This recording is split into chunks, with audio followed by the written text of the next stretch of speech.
भाई पर आज का गाइस, आज का बीजास किस किसने देखा? अपन तो मतलब सबके सब ऊपर थर्ड फ्लोर पे बैठ के देख रहे थे। अपने भाई आज सबका मैचेस था। जैप, गॉड भाई, फिर गॉड लाइक का भी मैचेस था। जैप का तो बढ़िया रहा। JAP guys I think genesis table top पे है ना। गॉड 1v3 भाई मैंने देखा गॉड भाई का 1v3 देखा मैंने। रोनाल्डो वाला बस मारा, पर उनके आई थिंक उतने ज्यादा पॉइंट्स नहीं उनकी टीम के। पर उन्होंने अच्छा खेला गॉड भाई ने। भाई आज गॉड बुरा खेली बुरा। हाँ भाई मतलब पहला ही दिन था ना, तो उतना कुछ फर्क पड़ता नहीं है। मतलब अभी तो बहुत मतलब 21 मैचेस है। मतलब जब तक आधे से ज्यादा मैचेस नहीं हो जाते ना, तब तक उतना कुछ फर्क नहीं पड़ता। मतलब 12 मैचेस के बाद थोड़ा सा लीडर बोर्ड पे क्लाइम करना चाहिए। तब तक उतना कुछ ज्यादा फर्क नहीं पड़ता, कोई भी कहीं से भी कम कर लेता है। भाई सब लोग कहाँ है भाई? सबके सब ऊपर छत पे बैठे हैं। पूरी टीम ऊपर छत पे बैठी है, डिस्कस कर रही है। मैं भी बैठा था, पर मेरे को स्ट्रीम करनी थी तो मैं आ गया नीचे जल्दी। संद्रा जॉनी आ गया क्या? यस सर, जॉनी भाई हियर। देख लिया होगा आप लोगों ने तो हर जगह ब्रॉडकास्ट वगैरह में। अभी ऊपर बैठ के हम मैचेस ही देख रहे थे साथ में। भाई तुम लोग एक दिन पे मतलब एक दिन पे इतना मत क्या करो यार। अभी तो 3 मैचेस हुए, 21 मैचेस बाकी है। कुछ फर्क ही नहीं पड़ता 3 मैच से। कितनी टीम है अभी जो बहुत नीचे चल रही है और जिनको ऊपर होना चाहिए। Okay okay. हाय संतरा भाई, love from Bangalore. Thank you भाई, थैंक यू। सिम भाई बेंच क्यों? बेंच बेंच कब हुआ? मैं एक दिन बैठा था। एक दिन तो मतलब सभी बैठे थे, क्योंकि अपन क्वालिफाई हो गए थे ना। तो एक एक दिन सब बैठ गए, क्योंकि मतलब सबको खेलना था ना, मतलब स्ट्रेंजर को भी खेलना था। इसलिए सब एक एक दिन बैठ गए थे। मैं, स्मोकर, वाइपर, इनफैक्ट सॉन्ग भी बैठा था लास्ट डे। तो बेंच वेंच नहीं है कुछ, वगैरह खेलते हैं। क्वालिफाई होने के लिए कॉन्ग्रेचुलेशन यार। अभी तो मतलब राउंड 2 ही है, मतलब ठीक है। लॉबी भी उतनी कुछ टफ थी नहीं। अभी मतलब main competition I think round 3 या राउंड 4 से ही चालू होगा। क्या क्यों बैडमिन ऐसे क्यों आउट ऑफ फॉर्म हो गया अचानक भाई? वो पता है, वो सब ठीक है, बस एक बंदा फॉर्म में आना चाहिए। बताओ कौन? बताओ कौन शायद? एक बंदा बस फॉर्म में आना चाहिए। एक बंदा।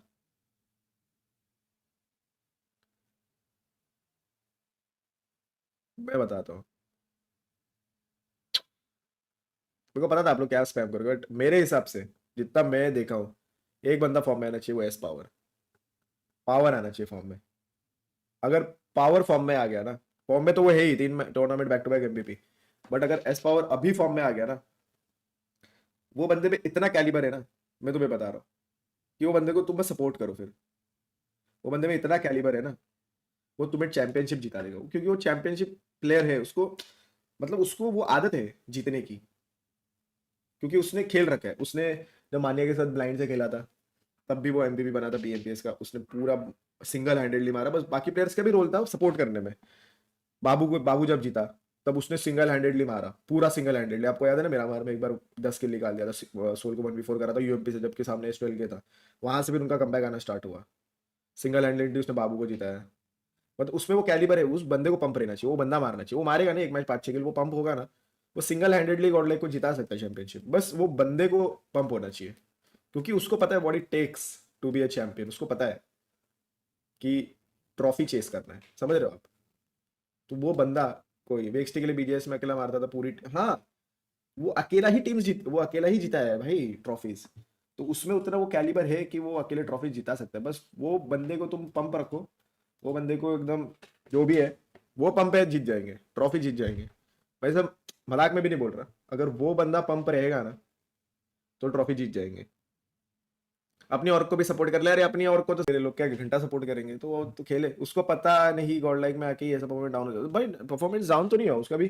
भाई वो गॉड लाइक मैंने कभी एमवीपी भी नहीं बना था।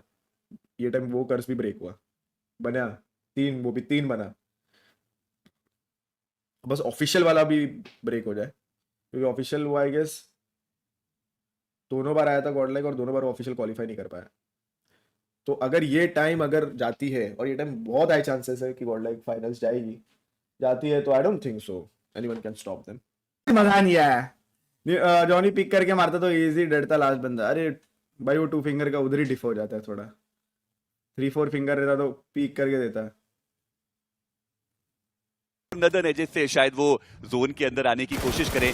वहीं दूसरी तरफ विक्टोरियोस लेट सही पर वो उन्होंने जो रोटेशन है वो इनिशिएट करी और ये लीजिए लेजिट उन्होंने मान्या को स्पॉट किया और जो फिनिश कंफर्मेशन है वो भी यहाँ पर आ चुका है। सर्कल में प्लेइंग एरिया उतना ज्यादा है नहीं और ऐसे में जब आगे बढ़ेंगे तो फाइट तो होगा। स्नोजॉर्ड सारंग को गिराएंगे भी, मैच से बाहर भी करेंगे। ट्रू रिपर्स एडमिनो के सामने चले गए और जेली की भी मुश्किलें उस पॉइंट पे थोड़ी सी बढ़ाई गई। चलिए अब देखते हैं 2026 में क्या कुछ अलग हमें देखने को मिलेगा, क्योंकि अभी तक जब भी ट्रू रिपर्स और गॉडलाइक के बीच में फाइट हुई है जेली की दुनिया ज्यादा मस्त नजर आई है। यहाँ पर भी एडमिनो का जो फिनिश कंफर्मेशन है वो आ चुका है, बट पलटवार वो भी बेहतर।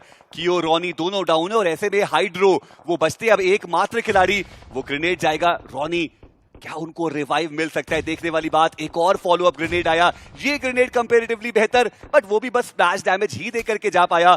और इस पावर एक और ग्रेनेड और चलिए ट्रू रिपर्स इस बार गॉड लाइक वो हावी हुए ट्रू रिपर्स के ऊपर। और हम चर्चा कर भी रहे थे कि 2026 उसकी शुरुआत कुछ अलग लय में जरूर हुई है, इसीलिए वो भी कवर के अंदर काफी सचेत होकर के ही फाइट लेना चाहते, बट नकुल जी नहीं, यहां से बच के अब निकल पाना वो बहुत मुश्किल रहेगा। डैमेज उनके ऊपर काफी ज्यादा दिया गया। दूसरी तरफ जॉनसन उन्होंने भी एक नॉक निकाला, बट नकुल समहाउ वो अभी भी सरवाइव कर रहे हैं और अगले सर्कल के भी बहुत कच गए हैं सर्कल के अंदर। लास्ट मैच में भी आतंकी अकेले हो गए थे, इस मिरामार में भी अकेले हो गए। देखना चाहूंगा इस बार क्या अलग कहानी उन प्लेसमेंट पॉइंट पे वो रच के जाने वाले हैं, क्योंकि 8 बिट उनका एलिमिनेशन होता। नेबुला वर्सेस एचबी, इनके बीच में वो भिड़ंत होने की शुरुआत। ग्रेनेड वो स्प्लैश डैमेज भी काफी होता है उस इनिशियल नॉक के लिए, बट क्रेटोस वो अपने ही आपने कि काफी ज्यादा देर तक उन्होंने सरवाइव कर लिया है और देखिए टॉप 9 टीम्स बची हैं। अगर थोड़ी देर और सरवाइव करते हैं तो 1 पॉइंट और अब बचती है 4 टीम्स। देखिए तारीफ तो यहाँ पर गॉडलाइक की करनी पड़ेगी, कितने पहले उन्होंने मान्या के रूप में अपने आईजीएल को गवा दिया था और वहां से टॉप 4 तक का जो सफर है वो उन्होंने तय किया। इस पावर उन्होंने भी वहां पे फिनिशेस निकाले। ट्रू रिपर्स के अगेंस्ट एक बढ़िया जो रेजिस्टेंस है वो प्रोवाइड किया गया, पर अब यहाँ से जो दिक्कतें हैं वो बढ़ने वाली है, क्योंकि वो मैन एडवांटेज उनके पास मौजूद नहीं है। डेल्टा पीजी वो एक ऑफ गार्ड एंगल पे जाते हुए, बट सामने ऑलरेडी जो गॉडलाइक के प्लेयर थे वो मौजूद है। क्या गॉडलाइक को आइडिया है कि साइड लाइन से कोई प्लेयर उनकी तरफ आ रहा है? शायद इस पावर वहां पे मौजूद है और जी हाँ, इस पावर वो व्हीकल लेके जोन को प्रायोरिटाइज करने की कोशिश कर रहे हैं, जिसपे जॉनथन वो ऑलरेडी इस मुकाबले से बाहर। और बचे हुए खिलाड़ियों के लिए भी मुश्किलें बहुत ज्यादा बढ़ने वाली है, क्योंकि आप देखिए डेल्टा वो साइड लाइन से जा चुके। ग्रेनेड वो इस पावर की तरफ, हालांकि वो इंपैक्ट क्रिएट कर नहीं पाएंगे। हीरो दूसरी तरफ सौरभ को गिराएंगे और ब्लिट्स के लिए भी पिछला मैच काफी ज्यादा बेहतर था और इस मैच में भी वो टॉप 4 में ऑलरेडी आ चुके हैं। डेल्टा उनका एलिमिनेशन किया गया स्नोजॉर्ड की तरफ से। काफी आसानी से लग तो रहा है कि विनर विनर चिकन डिनर अपने खाते में लिखने वाले हैं HB, but Chandan survival game अभी भी दिखा रहे हैं। इस पावर उनके पोजीशन से पूरी तरीके से वाकिफ। सामने से स्नोजॉर्ड, बैकलाइन से चंदन। इस पावर के लिए यहाँ से बच के निकल पाना वो लगभग नामुमकिन। और इसी के साथ फ्लैश वो भी यहाँ पर डाउन हुए। ऑटो बॉर्ड्स उनका प्रहार आता हुआ, फ्लैश उनका एलिमिनेशन हुआ इस मैच से। जोन का शिफ्ट एंड ओरंगुटैन उनका आप वो स्प्लिट देखिए, क्या बढ़िया स्प्लिट अभी तक उन्होंने मेंटेन करके रखा। पर इसी बीच एस पावर वो भी डाउन हो गए। गॉडलाइक अभी तक उनका पर्सपेक्टिव ज्यादा हमने देखा नहीं, वो टीम जोन के बाहर। टीम रेकनिंग वर्सेस गॉडलाइक उनकी फाइट की शुरुआत होने वाली है। टीम रेकनिंग नॉक करने के बाद सीधा वो पुश करने के लिए चले गए। एस पावर क्या रिवाइवल का उनको मौका मिला भी? जी नहीं, अभी तक वो प्लेयर रिवाइव नहीं हुआ। मान्या बहुत क्लोज गए पर रोमन ने उनको वहां तक पहुंचने नहीं दिया और एस पावर उनका एलिमिनेशन इस मुकाबले से। एस पावर ऊपर अगर नहीं आते तो पीछे रिज में उनके पास एडवांटेज था, बट जोन भी आने वाला है, समय आपके पास ज्यादा है नहीं। और रेकनिंग देखिए, वो एक फ्रैग जैसे ही कंफर्म हुआ हल्का सा पीछे चले गए वो वापस, क्योंकि जोन को प्राथमिकता देनी वो ज्यादा जरूरी, बट यहाँ पे वो फंस गए। यार क्या हो रहा है ये? रेकनिंग के सामने तो वो खिलाड़ी थे, कवर फायर देने की कोशिश यहाँ पे करी गई है गॉड्स की तरफ से, बट कुछ अलग ही लेवल का गेम प्ले हम देख पा रहे हैं। जॉनथन के पास मौका जरूर कि वो फ्रैग कंफर्म कर पाए, पर एटलीस्ट वो रिवाइवल की जो कोशिश है वो करी जा रही है। गॉडलाइक 2 प्लेयर जो जोन के एजेस तक पहुंच पाए और रेकनिंग को अब गेट कीप करने के लिए सबसे बढ़िया पोजीशनिंग गॉडलाइक के पास मौजूद है। एडमिनो वो सबसे आगे, मान्या थोड़ा दूरी पर दिखाई देंगे। जॉनथन उनके पास अपना एक एंगल मौजूद है जहां से उन्होंने डैमेज बहुत डील किया, पर उसके बाद उनके ऊपर भी वो डैमेज पड़ता हुआ। पर टीम रेकनिंग अब यहां से निकलने के लिए बस एक रोटेशन। टीम रेकनिंग ये हेड ऑन फाइट होगी, पर इसी बीच एचबी थोड़ा डैमेज दिया है उन्होंने गॉडलाइक के प्लेयर को। जी हाँ, बट जॉनथन पीछे चले गए, सही कवर उनके पास है, बट अब नंबर्स गेम का एडवांटेज उनके पास नहीं। But Jonathan